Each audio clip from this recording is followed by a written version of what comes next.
sakit at inaasahan ng taong bayan na mas mapapabilis yung paggagawa ng mga batas, incentive measures, kung nakakaya sa linya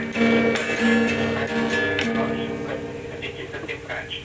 Kasi kung talagang normal na lawmaking lang ang gagawin or legislative agenda, usapan. Pero ang pinag-uusapan kasi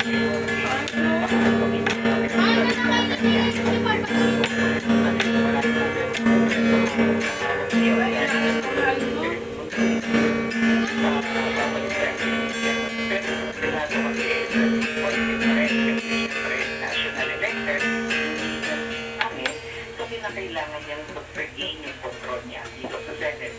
Just so na yung Senate Blue Ribbon Committee ay hindi ibibigin si BBM, si Martin Romualdez sa punong kanilang mga kaaliado.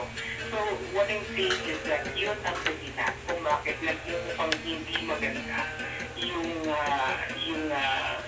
pagkakaroon ng linya or paglinya ng Senado, ng Kongreso sa Chief Executive.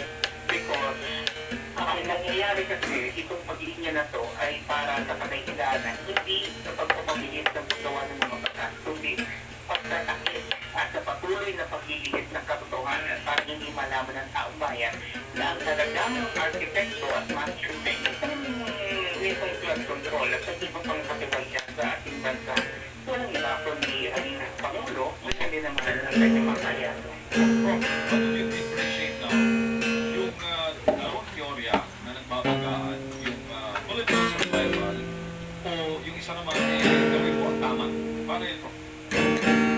Well, I think right now is I'm on the back end, especially because the impeachment is doing at kasi kung walang impeachment ng Vice President, I highly doubt it if Escudero or even Joel Villanueva will join Gatchalian.